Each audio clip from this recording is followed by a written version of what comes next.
Hi students, நம்ம வந்துட்டு 11th chapter atomic structure அந்த chapter பார்த்துட்டு இருக்கோம். So last classல வந்து electronic configuration அப்படினா என்ன, so valence அப்படினா என்ன, valence electrons அப்படினா என்ன, ஒரு எலிமெண்ட்டுக்கு எப்படி வேலன்ஸியை பார்க்கலாம், ஒரு எலக்ட்ரானிக் கான்ஃபிகரேஷன் எப்படி ஒரு எலிமெண்ட்டுக்கு இம்ப்ளிமெண்ட் பண்ண முடியும்னு சொல்லி பார்த்தோம். அதே மாதிரி ஜியாமெட்ரிக் ஸ்ட்ரக்சர் பார்த்தோம், ஒவ்வொரு ஆட்டத்தோட ஜியாமெட்ரிக் ரெப்ரசன்டேஷன்ஸ் பார்த்தோம். ஸோ அந்த ரெப்ரசன்டேஷன்ஸில் வந்துட்டு உங்களுக்கு பேஜ் நம்பர் 131 பீரியாடிக் டேபிள் இருக்கக்கூடிய ஃபஸ்ட்டு 20 எலமெண்ட்ஸோட ஜியாமெட்ரிக் ரெப்ரசன்டேஷன் கொடுத்துருக்காங்க. ஸோ இதெல்லாத்தையும் ரிவைஸ் பண்ணியிருப்பீங்க. நான் இதில் தான் ஹோம்ஒர்க்கும் கொடுத்துருந்தேன். ஸோ நம்ம இன்றைக்கி கிளாஸில் என்ன பார்க்குறோன்னா, இன்றைக்கி கிளாஸில் நம்ம என்ன பார்க்க போகிறோம்னு பார்த்தீங்கன்னா, ஐசோடோப்ஸ்னால் என்ன, ஐசோபார்ஸ் அப்படின்னா என்ன, ஐசோடோன்ஸ் அப்படின்னா என்னன்னு சொல்லிட்டு இன்றைக்கி கிளாஸில் பார்க்குறோம். அதே மாதிரி கெமிக்கல் காம்பினேஷனோட லா, 5 லாஸ், என்னென்ன கெமிக்கல் காம்பினேஷன் லா இருக்குன்னு சொல்லிட்டு ஜஸ்ட் ஒரு இன்ட்ரடக்ஷன் பார்க்குறோம். ஸோ பேஜ் நம்பர் 132 எடுத்துக்கோங்க. 11.6 isotopes, isobars and isotones. First isotopes. In nature the number of atoms of elements have been identified which have the same atomic number but different mass numbers.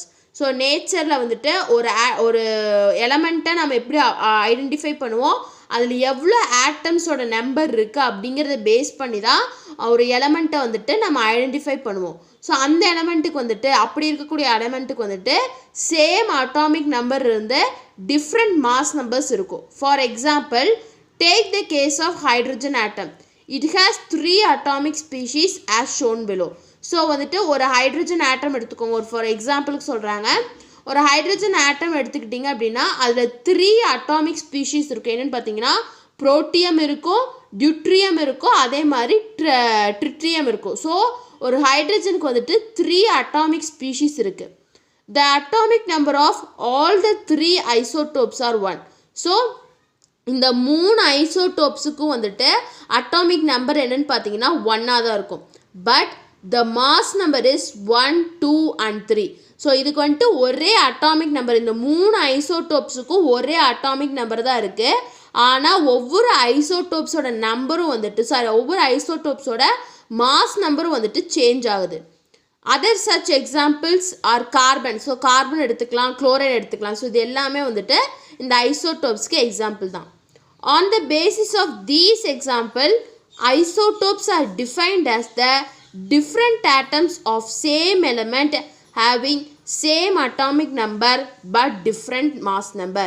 So இதிலிருந்து ஐசோடோப்ஸை நம்ம எப்படி define பண்ணுறோன்னு பார்த்தீங்கன்னா, different atoms, அதாவது வந்துட்டு ஒரே எலமெண்ட்டில் இருக்கக்கூடிய different ஆட்டத்துக்கு வந்துட்டு ஒரே அட்டாமிக் நம்பர் இருந்து அதோட மாஸ் நம்பர் மட்டும் வேரி ஆச்சு அப்படின்னா அதைத்தான் என்னன்னு சொல்கிறேன்னா ஐசோடோப்ஸ் அப்படின்னு சொல்கிறோம். அதான் சொல்கிறாங்க, having same atomic number. So isotopes are defined as the different atoms of same element having same atomic number but different mass number. ஒரே ஆட்டத்தில் இருக்கக்கூடிய, ஒரே எலமெண்ட்டில் இருக்கக்கூடிய டிஃப்ரெண்ட் ஆட்டத்துக்கு சேம் அட்டாமிக் நம்பர் இருந்து டிஃப்ரெண்ட் மாஸ் நம்பர் இருந்துச்சு அப்படின்னா அதைத்தான் என்னென்னு சொல்கிறேன்னா ஐசோடோப்ஸ் அப்படின்னு சொல்கிறோம். There are 2 types of isotopes. So இந்த ஐசோடோப்ஸ் வந்துட்டு 2 types இருக்குது. என்னென்ன டைப்ஸ்ன்னு பார்த்தீங்கன்னா, ஸ்டேபிள் ஐசோடோப் அண்ட் அன்ஸ்டேபிள் ஐசோடோப்புன்னு சொல்லிட்டு 2 types இருக்குது. There are 2 types of isotopes, stable and unstable isotope. The isotopes which are unstable as a result of the extra neutrons in their nuclei are radioactive and are called radioisotopes. So வந்துட்டு எந்த ஐசோடோப்ஸை வந்துட்டு unstable அப்படின்னு சொல்லுவோம், ஒரு isotope வந்துட்டு அன்ஸ்டேபிளாக இருக்குது அப்படின்னா அதில் இருக்கக்கூடிய அந்த ஐசோடோப்பில் இருக்கக்கூடிய நியூக்ளியஸ், அந்த அந்த எலமெண்ட்டில் இருக்கக்கூடிய நியூக்ளியஸில் வந்துட்டு எக்ஸ்ட்ரா நியூட்ரான்ஸ் இருக்கும். ஸோ அது வந்துட்டு என்ன ஆயிரும்னா ரேடியோ ஆக்டிவ் ஆயிரும். அதைத்தான் என்னென்னு சொல்கிறோம்னா ரேடியோ ஐசோடோப்ஸ் அப்படின்னு சொல்கிறோம். For example, uranium 235 which is a source of nuclear reactors and cobalt-60 which is used in the radiotherapy treatment are both radioisotopes. So வந்துட்டு ரேடியோ ஐசோடோப்ஸ்க்கு பெஸ்ட் எக்ஸாம்பிள் என்னன்னு பார்த்தீங்கன்னா யுரேனியம் 235யும் cobalt-60. ஸோ யுரேனியம் 235 வந்துட்டு ஒரு nuclear ரியாக்டரோட source, அதே மாதிரி cobalt 60 அப்படிங்கிறது வந்துட்டு radio தெரப்பியில் வந்துட்டு யூஸ் பண்ணுவாங்க. ஸோ இதுவும் இந்த ரெண்டுமே வந்துட்டு ரேடியோ ஐசோடோப்ஸ் அப்படிங்கிறோம். ஸோ ஃபஸ்ட்டு ஐசோடோப்ஸ் அப்படின்னா என்னென்னு பார்த்தோம்னா isotopes R defined as the different atoms of the same element. ஒரு எலமெண்ட்டில் இருக்கக்கூடிய டிஃப்ரெண்ட் ஆட்டம். ஃபார் எக்ஸாம்பிள் இப்போ ஹைட்ரஜன் ஆட்டம் எடுத்திருக்கோம். அதில் 3 ஆட்டம்ஸ் இருக்குது. அதாவது புரோட்டியம், டியூட்ரியம் அண்ட் ட்ரிட்ரியம்னு சொல்லிட்டு 3 ஆட்டம்ஸ் இருக்குது. அந்த 3 ஆட்டத்துக்கும் சேம் அட்டாமிக் நம்பர் இருந்து டிஃப்ரெண்ட் மாஸ் நம்பர் இருந்துச்சு அப்படின்னா அதைத்தான் என்னென்னு சொல்கிறோன்னா ஐசோடோப்ஸ் அப்படின்னு சொல்கிறோம். அதைத்தான் இங்கே கீழே டிஃபைன் பண்ணியிருக்காங்க. Isotopes R defined as the different atoms of same element having same atomic number but different mass number. atomic number சேமாக இருக்கும், mass number வந்துட்டு டிஃப்ரெண்ட்டாக இருக்கும். ஸோ ஐசோடோப்ஸில் 2 டைப்ஸ் இருக்குது, stable isotopes and unstable isotopes. So next பாருங்கள் isobars. So isobars அப்படின்னா என்ன?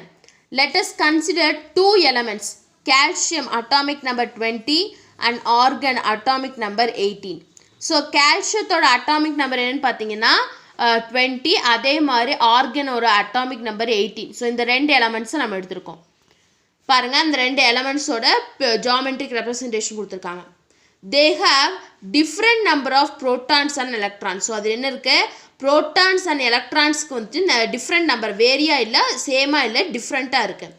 But the mass number of both these elements is 40. ஆனால் ஆர்கன் அண்ட் கால்சியம் ரெண்டத்தோட மாஸ் நம்பருமே என்னவா இருக்குது? 40யாக இருக்குது, சேமாக இருக்குது. It follows that total number of nucleons in both the atoms are the same. So இந்த 2 ஆட்டத்தில் இருக்கக்கூடிய நியூக்ளியான்ஸ் டோட்டல் நம்பர், நியூக்ளியான்ஸோட டோட்டல் நம்பர் வந்துட்டு சேமாக இருக்கும். They are called isobars. அதை தான் என்னென்னு சொல்கிறோன்னா ஐசோபார்ஸ் அப்படின்னு சொல்கிறோம்.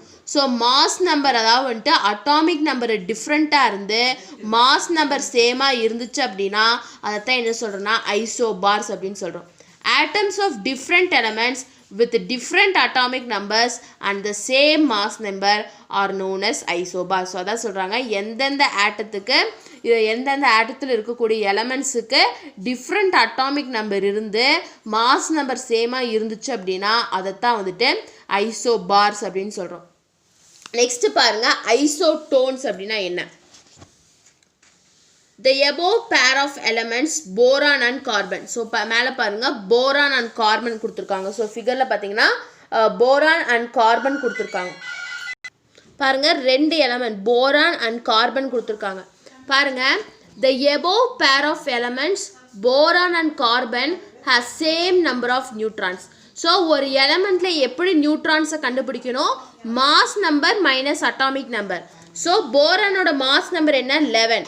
அட்டாமிக் நம்பர் என்ன? 5. அப்போ 11 minus 5 6. அதே மாதிரி கார்பன் 12 minus 6. ஸோ 6. ஸோ ரெண்டுத்துக்கும் இருக்கக்கூடிய நியூட்ரான்ஸ் வந்துட்டு சேமாக இருக்குது. ஸோ அதான் சொல்கிறாங்க boron and carbon has the same number of neutrons but different number of protons. ஆனால் வந்துட்டு ப்ரோட்டான்ஸ் வந்துட்டு சேமாக இல்லை. And hence different atomic numbers. Proton நம்பர்ஸும் சேமாக இல்லை, அதே மாதிரி அட்டாமிக் நம்பரும் டிஃப்ரெண்ட்டாக இருக்குது. Atoms of different elements with different atomic numbers and different mass numbers but with the same number of neutrons are called isotones. So isotones அப்படின்னா என்னென்னு பார்த்தீங்கன்னா ஆட்டத்தில் இருக்கக்கூடிய எலமெண்ட்டோட அட்டாமிக் நம்பரும் டிஃப்ரெண்ட்டாக இருக்கும், மாஸ் நம்பரும் டிஃப்ரெண்ட்டாக இருக்கும், ஆனால் நியூட்ரானோட நம்பர் மட்டும் சேமாக இருக்கும் அப்படிங்கிறாங்க. ஸோ அதைத்தான் என்னென்னு சொல்கிறோன்னா ஐசோடோன்ஸ் அப்படின்னு சொல்கிறோம். ஸோ ஃபஸ்ட்டு வந்துட்டு ஐசோடோப்ஸ் பார்த்தோம். ஸோ ஐசோடோப்ஸ் அப்படிங்கிறது வந்துட்டு it is defined as the different atoms of the same element having same atomic number but different mass number. Atomic number சேமாக இருக்கும், ஆனால் மாஸ் நம்பர் டிஃப்ரெண்ட்டாக இருக்கும். அதுதான் வந்துட்டு ஐசோடோப்ஸ். ஐசோபார்ஸ் அப்படிங்கிறது சேம் மாஸ் நம்பர் இருக்கும், டிஃப்ரெண்ட் அட்டாமிக் நம்பர் இருக்கும், அதுதான் வந்துட்டு ஐசோபார்ஸ். நெக்ஸ்ட் ஐசோடோன்ஸ் அப்படிங்கிறது வந்துட்டு அட்டாமிக் நம்பரும் டிஃப்ரெண்ட்டாக இருக்கும், மாஸ் நம்பரும் டிஃப்ரெண்ட்டாக இருக்கும், ஆனால் அந்த நியூட்ரான்ஸ் நம்பர் மட்டும் 2 எலமெண்ட்லேயும் வந்துட்டு சேமாக இருக்கும். அதைத்தான் என்னென்னு சொல்கிறோன்னா ஐசோடோன்ஸ் அப்படின்னு சொல்கிறோம். ஸோ ஃபஸ்ட்டு வந்துட்டு ஐசோடோப்ஸ் பார்த்தோம், நெக்ஸ்ட்டு ஐசோபார் பார்த்தோம், நெக்ஸ்ட்டு ஐசோடோன் பார்த்தோம். நெக்ஸ்ட்டு பாருங்கள் laws of chemical combination. So chemical காம்பினேஷனோட லாஸ் என்னென்ன லாஸ் இருக்குன்னு மட்டும் இன்னைக்கு கிளாஸில் பார்க்கலாம். In the 17th century, scientists had been trying to find out methods for converting one substance into another. So 17th centuryல கெமிஸ்ட்ரி சயின்டிஸ்ட்லாம் என்ன ட்ரை பண்ணாங்கன்னா, சயின்டிஸ்ட் எல்லாம் வந்துட்டு எப்படி வந்துட்டு ஒரு சப்ஸ்டன்ஸை வந்துட்டு இன்னொரு சப்ஸ்டன்ஸாக கன்வெர்ட் பண்ணுறது, அதுக்கான மெத்தட்ஸை கண்டுபிடிக்கணும்னு சொல்லிட்டு 17th centuryல சில மெத்தட்ஸ் வந்துட்டு கண்டுபிடிச்சாங்க. During the studies of chemical changes, they made certain generalizations. So அவங்களோட ஸ்டடீஸ் கெமிக்கல் சேஞ்சஸை பற்றி அவங்க ஸ்டடி பண்ணப்போ சில ஜென்ரலைசேஷன்ஸை வந்துட்டு அவங்க கொண்டு வந்தாங்க. These generalizations are known as laws of chemical reaction. So அந்த ஜென்ரலைசேஷனை தான் நம்ம என்னென்னு சொல்கிறோன்னா லா ஆஃப் கெமிக்கல் காம்பினேஷன் அப்படின்னு சொல்கிறோம். ஸோ 5 லாஸ் இருக்குது. ஸோ கெமிக்கல் காம்பினேஷனில் வந்துட்டு 5 லாஸ் இருக்குது. First one is law of conservation of mass. Second one is law of constant proportion. Third one is law of multiple proportion. Fourth one is law of reciprocal proportion. Fifth one is Gay-Lussac's law of gaseous volumes. So in the first ரெண்டு law of conservation of mass law of constant proportion உங்களோட 8th standard நீங்கள் படிச்சிருப்பீங்க. So அது இல்லாமல் 3 laws இருக்குது. So இந்த 5 laws என்ன சொல்கிறோன்னா chemical combination, law of chemical combination அப்படின்னு சொல்கிறோம். Out of these 5 laws you have already learned the first 2 laws in the class. So உங்களோட 8th standardல வந்துட்டு ஃபஸ்ட்டு 2 லாவும் நீங்கள் நல்லா படிச்சிருப்பீங்க. நெக்ஸ்ட்டு 3 லாஸை மட்டும்தான் நம்ம இந்த சாப்டரில் பார்க்க போகிறோம். So laws of chemical reaction பார்க்கும்போது 17th centuryல சயின்டிஸ்ட் எல்லாமே வந்துட்டு ஒரு சப்ஸ்டன்ஸை வந்துட்டு இன்னொரு சப்ஸ்டன்ஸில் எப்படி கன்வெர்ட் பண்ணலாம், அதுக்கு என்ன மெத்தட் மூலயமா கன்வெர்ட் பண்ணலான்னு சொல்லிட்டு ஃபைண்ட் அவுட் பண்ணாங்க. ஸோ அவங்களோட கெமிக்கல் சேஞ்சஸ் அப்போ சில ஜென்ரலைசேஷன்ஸை வந்துட்டு அவங்க மேட் பண்ணாங்க. அந்த ஜென்ரலைசேஷனை தான் வந்துட்டு லாஸ் ஆஃப் கெமிக்கல் காம்பினேஷன் சொல்கிறோம். ஸோ டோட்டலாக 5 லாஸ் இருக்குது கெமிக்கல் காம்பினேஷனுக்கு. First law is law of conservation of mass. Second one is law of constant proportion. Third one is law of multiple proportion. Fourth one is law of reciprocal proportion. And fifth one is Gay-Lussac's law of gaseous volumes ன்னு சொல்லிட்டு 5 laws இருக்குது. So இந்த 5 law வந்துட்டு நம்ம next கிளாஸில் பார்க்கலாம். So இன்றைக்கி கிளாஸில் ஐசோடோன்ஸ் அப்படின்னா என்ன, ஐசோடோப்ஸ்னால் என்ன, ஐசோபார்ஸ்னால் என்னென்னு பார்த்தோம். அதே மாதிரி லாஸ் ஆஃப் கெமிக்கல் காம்பினேஷன் இருக்கக்கூடிய 5 laws பார்த்தோம். நெக்ஸ்ட் கிளாஸில் ஒவ்வொரு லா பற்றி நம்ம டீட்டெயிலாக பார்க்கலாம். ஸோ உங்களுக்கு இந்த கிளாஸ் ஏதாச்சும் டவுட் இருந்துச்சு அப்படின்னா கமெண்ட் பண்ணுங்கள். இந்த வீடியோ கிளாஸ் பிடிச்சிருந்தா லைக் பண்ணுங்கள், ஷேர் பண்ணுங்கள், சப்ஸ்கிரைப் பண்ணுங்கள். தேங்க்யூ.